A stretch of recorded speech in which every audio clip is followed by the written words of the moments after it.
the Great Pyramid of Giza. Also known as the Pyramid of Khufu, named after the ancient Egyptian king who is said to have built it, it is a simple fact for archaeologists that the first wonder of the world was built around 4,500 years ago. It took 20 to 25 years to complete, and it required a total of 500,000 tons of granite and a staggering amount of 5.75 million tons of limestone. It should be noted that while the latter was quarried in Giza, the former was taken from a quarry 500 miles south of Giza. It also took years to prepare the terrain where this marvel was built, for it was originally a hill that had to be leveled in order to be worked on. The ancient Egyptians were certainly geniuses of architecture, even by today's standards, for they managed to build the very first wonder of the world, which is impressive on its own, but on top of it being the most ancient, it is also the most complex, and the only one still standing today. But how do we know it dates back to that time? Egyptology bases the date of the Great Pyramid largely on historical and cultural context, analyzing inscriptions and architecture. But what people on the alternative side of history are usually unaware of is the fact that mortar was used between the blocks of the Great Pyramid. Now, it should be noted that even though tens of thousands of tons of mortar were used to bind the stones together, it had a secondary role, due to the very shape of the stones and how they interlock so precisely with each other being the main reason for the general integrity of the pyramid.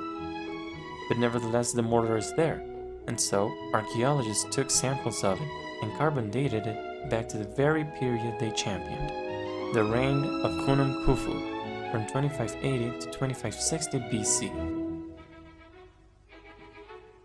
Now, one would think this alone would be proof that this architectural marvel was indeed built in that period. And well, it's complicated. You see, alternative theorists actually don't say that dynastic Egyptians had nothing at all to do with the construction of the Great Pyramid. To be clear, I would never wish to divorce the Great Pyramids from the ancient Egyptians.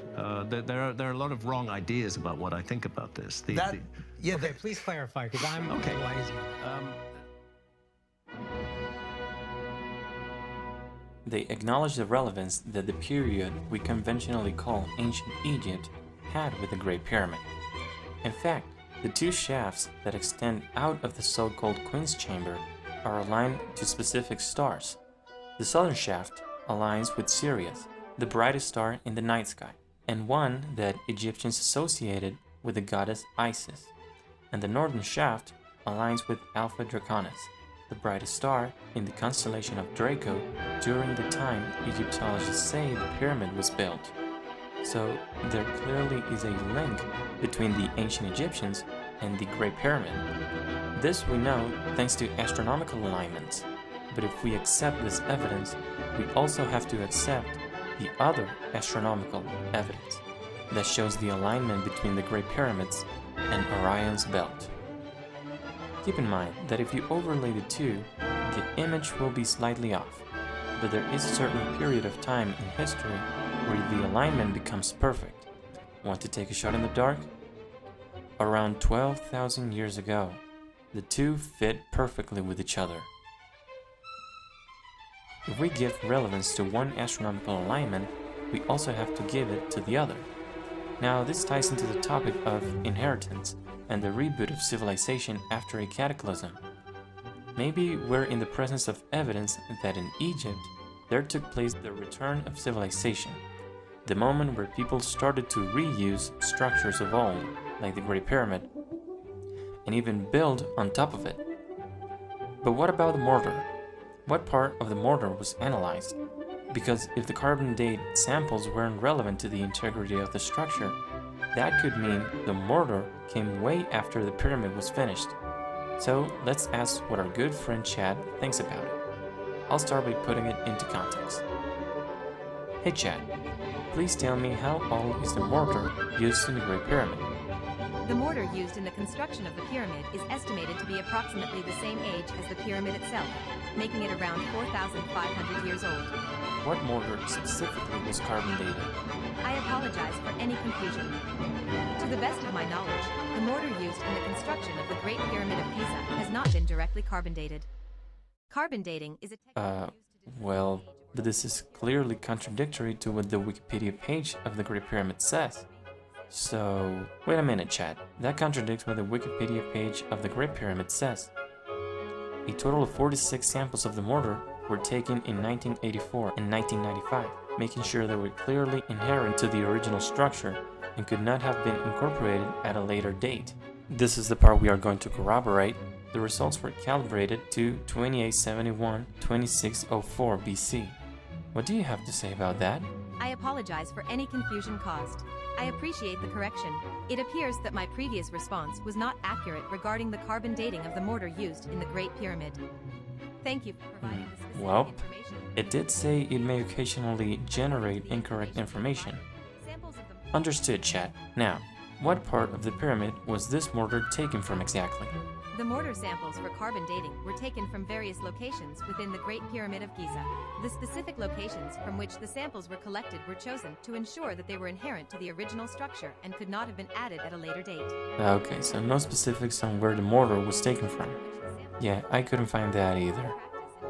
Alright, thanks again, chat. Moving on, another contradiction in the official telling of Egyptian history is the fact that many temples, statues, and artifacts we attribute to dynastic Egyptians do not match the tools we know they had. Working granite, diorite, or harder cannot be properly achieved when all one has is flint, copper, and bronze. Now, mainstream experiments have demonstrated that with patience, one can use a primitive flint tool to carve around granite. However, flint hasn't been proven to be able to cut straight through a piece of granite to make, for example, one of the blocks above the so-called King's Chamber. Other experiments have tackled the stone cutting topic. They have used minerals available to the Egyptians, however, in such a creative way that the tools they come up with do not exist at all in the historical record. This, of course, discredits any results they could possibly have with the experiment, because as far as we know, the dynastics did not have such tools. The archaeologists do manage to cut a few centimeters into the granite in a few days. They didn't deem it necessary to cut the block all the way. A shame, honestly. This experiment does not prove how the granite blocks were cut. This topic in particular has a lot to explore. I personally recommend the film Great Pyramid K 2019 to learn more about it. Lost Cities of the Americas.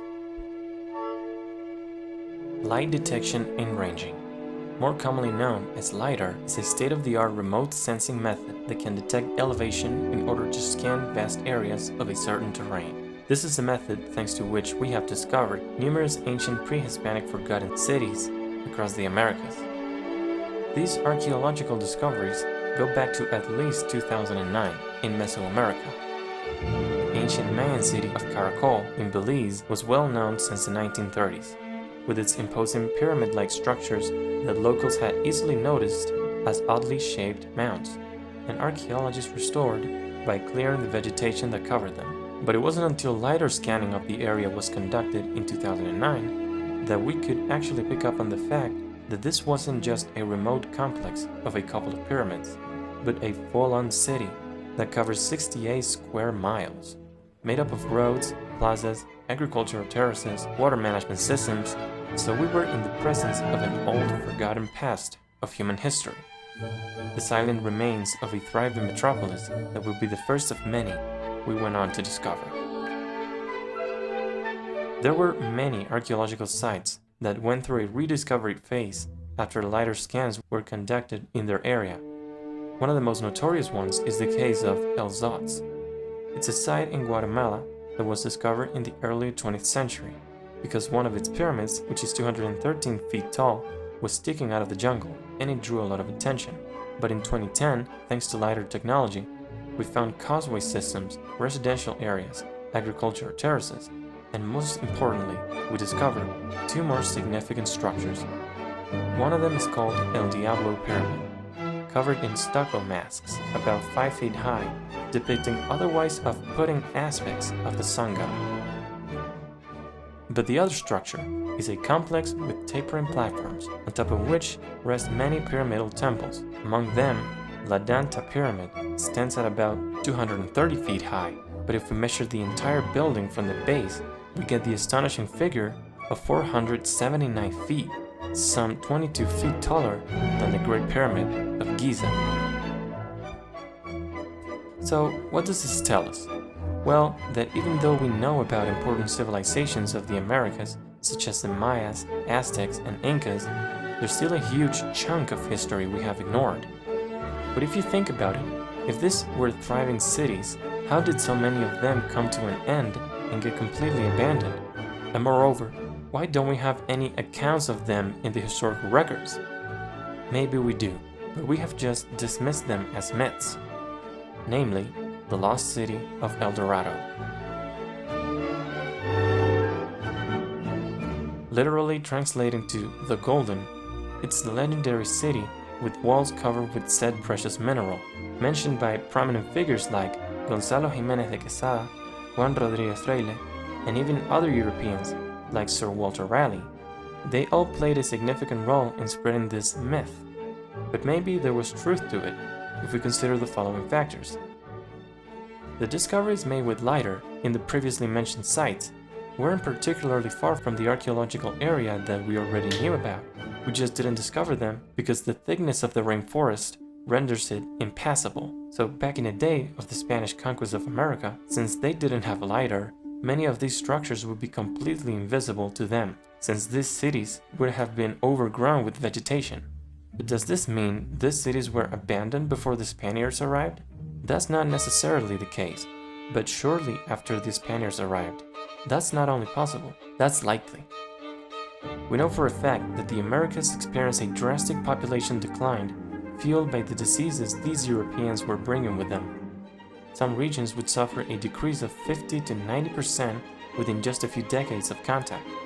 So the likeliest explanation for these mythical sites, not just El Dorado but others like the Fountain of Youth, the Seven Cities of Gold, Quivira, and Cibola, was that some explorers did come in contact with these cities at the beginning of the conquest process.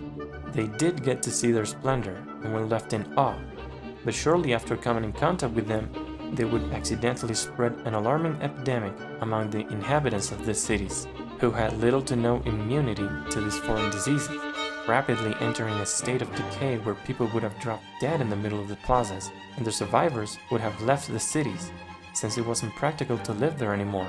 And the explorers who would have gone back to their fellow Spaniards with stories of large cities deep within the jungle would be ridiculed when they tried to return to these sites and not be able to find them at all, for they would have been concealed by Mother Nature.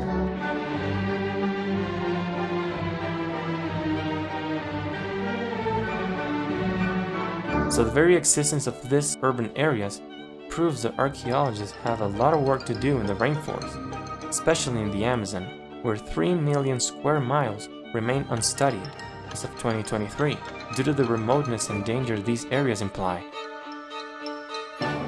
I've personally thought that if I were a millionaire and wanted to contribute to archaeology, I would put large amounts of my income into lidar scans of the rainforest, the Sahara Desert, and some key coastal places like Cape Verde in southwest Spain. Because if lidar has revealed entire cities that were within walking distance of already known sites, then one can only imagine what's out there in the regions no one dares to explore. Ancient cities swallowed by the sands of time are waiting to be discovered by whoever's willing and bold enough to go look for them.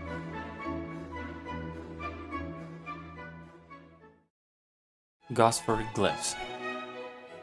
A set of around 300 Ptolemaic-style Egyptian hieroglyphs were found in a cave between Woy Woy and Gosford back in the 1970s. The enigma here is that said territory is located southeast of Australia. Needless to say, this is a controversial topic, since ancient Egyptians weren't particularly known for being seafarers. If anything, they sailed up and down the Nile, and occasionally in the Mediterranean vicinity of the delta. So what sense would it really make for it to be anything other than a hoax? Well, for starters, the consistency of the writings. They have been analyzed by Yusuf Ayan and Muhammad Ibrahim, two Egyptian experts on the ancient hieroglyphs, who have come to the conclusion that they tell a coherent story, that of two Egyptian princes, their crew, and how they got shipwrecked during a storm off the coast of the territory in question, which is well over 7,000 miles from their northeast African home. Most of the men perished, and the survivors were aided by the Aboriginals for some time, until they too died off, not before having left proof of their stay in the form of the hieroglyphs we see today.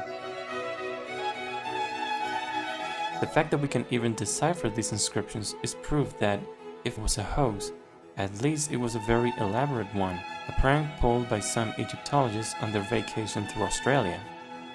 But what makes alternative theories lean towards the idea that these are original is the fact that among these hieroglyphs are some whose meaning hadn't been deciphered initially. It wouldn't be until further research was done back in Egypt that, in the 2000s, they would be cracked. So, if it was a hoax, how did the perpetrators know the meaning of hieroglyphs that not even Egyptologists knew? Clearly, whoever made the Gosford Glyphs had important understanding of Egyptian hieroglyphs. But if this was the case, how on earth did these Kamites manage to reach the eastern coast of Oceania? They keep no written records about any voyages beyond a vast ocean. Or do they? At the mortuary temple of Hatshepsut in the Valley of the Kings, a story is told of the great expedition Queen Hatshepsut undertook to a land they call Punt. Its location is currently unknown, but what this journey reveals to us are numerous scenes on the temple walls of long ships with rows and huge sails carrying about a dozen people, if not more. They also show the sea creatures they encountered during the expedition. Animals like squids, stingrays, and fish species that are not found in the Nile. One of the spoils they bring back from this land is a curiously out-of-place artifact. What you see in this image is a boomerang. We can also find boomerangs among the treasures of King Tut of the same type. But what on earth are ancient Egyptians doing with a tool like this, invented by not only a foreign culture, but one that's so distant that it sounds impossible to mainstream history to accept? Oh, and can you guess what the Egyptian name for these boomerangs was? Foreigner's weapon. They called it the foreigner's weapon. Hey there everyone, hope you enjoyed the video. I really enjoy discussing this type of topics, regardless of how controversial they might be. If you liked it and you'd like to support me too, you can subscribe, like, leave a comment, share, all of that. And well, without further ado, be safe, be kind, and know that... Nah, I'm kidding. Okay, in all seriousness now, I love you all, and I'll see you in the next one. Puede suceder que de pronto amanezca aquí en La Habana. Si me están mirando los ojos de Aitana.